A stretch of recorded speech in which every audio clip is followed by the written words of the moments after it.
Most often, both these girls waited for Wanda Petronsky to have fun with her. Wanda didn't have any friend, but a lot of friends talked to her. She came to school. She came to school alone and went home alone. She always wore a faded blue dress that didn't often fit her properly.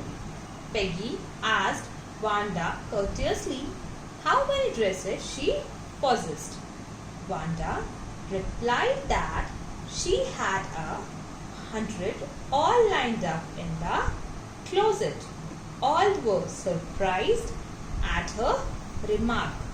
About shoes, she replied that she had 60 pairs of all colors. Cries of politeness came from the students. Peggy was the closest friend of Wanda. She enjoyed fun with her, but she always protected small children from bullies. She would cry for hours on seeing an animal mistreated.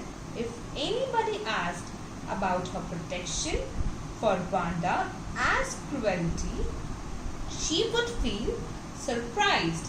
But why did Wanda say she had 100 dresses? She must have told the truth, Peggy thought. Other girls had never troubled her very much. On the other hand, Maddie was a poor girl. She usually wore the old clothes of others. She thanked herself for not living in Boggins Heights or for having a funny name.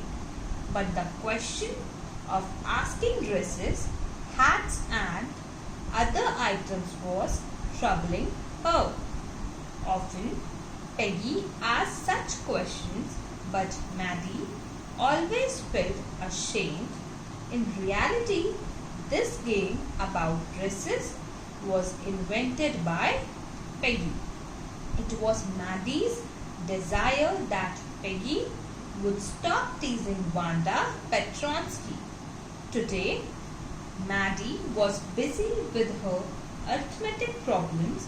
She decided to write a note to Peggy on the point that they would stop asking Wanda how many dresses she possessed. She started writing, but suddenly she stopped. She viewed a new target for Peggy and other girls. She would tell others that it was Peggy's old dress and her Maddie's mother had mended it so that none could recognize it.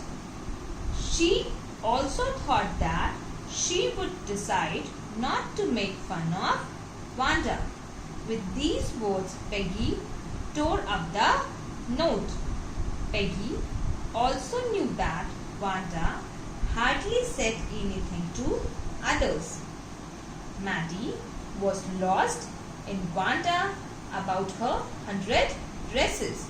Then the drawing and color contest came to her mind.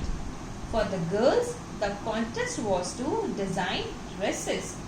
The boys were to design motorboats. Maddie was hopeful that Peggy would win because she was good at designing. She could copy a picture from a magazine quite alike.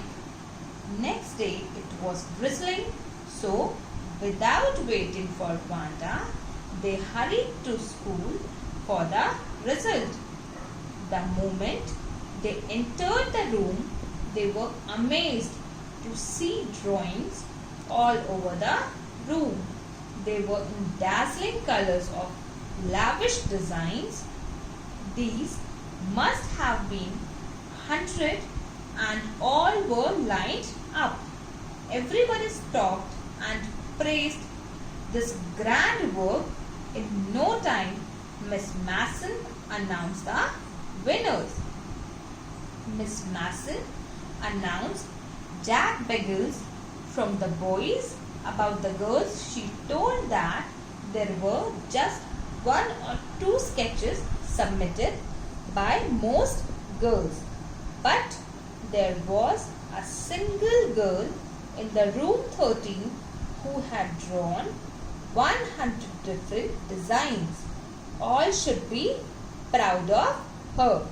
The judges had viewed that each drawing was worthy of the prize. Wanda Petronsky was the winner. She had been absent for some days and applauses were due for her. All students were happy and burst into applause. Labor gives results.